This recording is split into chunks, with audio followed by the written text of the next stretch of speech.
Alright, y'all, I just wanted to discuss the Dwarf Cavendish banana today. I don't think I really did any highlights on this variety. Right now I'm I'm on the outside of the gate, just taking a nice outside view of the Dwarf Cavendish. It looks very beautiful. We have a nice stand of bananas there. Let's get an inside view. I have to jump the gate now. Alright, so here we are with an aerial view of the Dwarf Cavendish. If you don't already know, this variety is great for growing very sweet bananas that are sweeter than store-bought.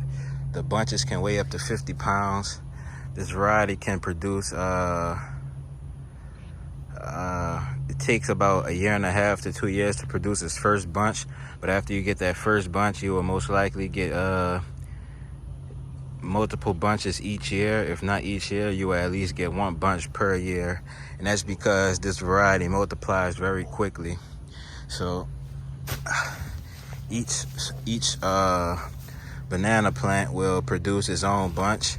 When you plant one plant, it multiplies very easily. So if we check down here, we can actually see there's various pseudo stems in here. Banana trees don't form trunks. These are actually pseudo stems.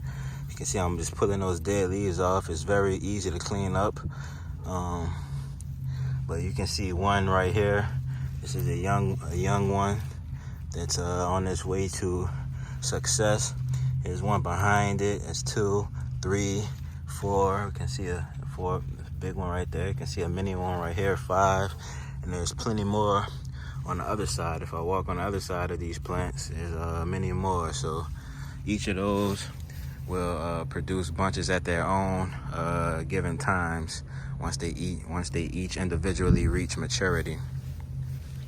On these younger leaves, we can see the beautiful red pattern. This is typical of a Dwarf Cavendish banana variety. And as the plants get older and the new leaves that start coming out, they start taking on this solid green tone. You can see very large leaves are being put out. So this is a very large one, and then this new leaf will be larger than that one. So each succeeding leaf will be larger than the last and more mature.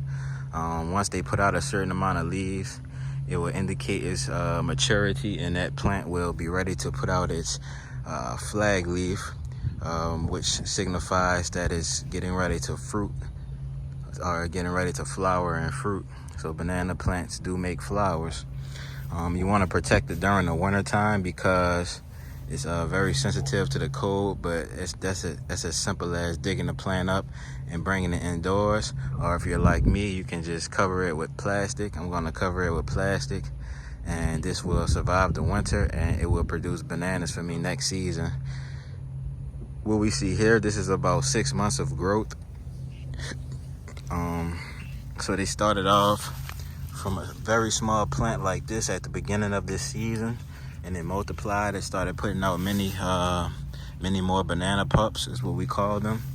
So it started putting out more banana pups, and this right here must have been the original plant, and then all these other ones came a little bit after it. So the original plant gets the most energy, and then once that finishes flowering and fruiting, then all the rest will get more energy and grow at a very fast pace. But essentially you'll have bananas every year once you get your first harvest. I'm not gonna walk around it because I have to walk through some potatoes and whatnot to get to the other side of these plants, but you can see a good view right here of the Dwarf Cavendish banana. It's forming a nice banana stand. You can actually separate the plants instead of letting them grow in a bunch how I am. I actually prefer them to grow in that bunch. I feel like it'll give them more cold protection, and it's just easier to protect the plants in general. I could just throw plastic over all of the plants at one time instead of having to cover each individual plant. So I also have another variety on the way that I ordered called Lakatan banana. I have about 72 on the way, so if you're actually interested in and collecting some banana plants of some unique varieties, you can actually contact me.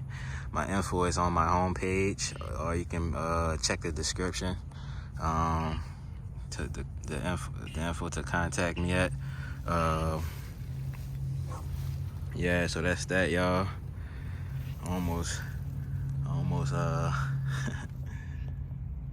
bumped into this tree, and that would have bothered those yellow jackets right there. So I'm gonna get out of here real fast before I get stung again. I actually got stung a couple hours ago, and I was flattening out this grass around this area, but you can see it actually reduces the grass that grows around it. So if you wanna trade weeds off with something else, you can trade them off with Dwarf Cavendish bananas.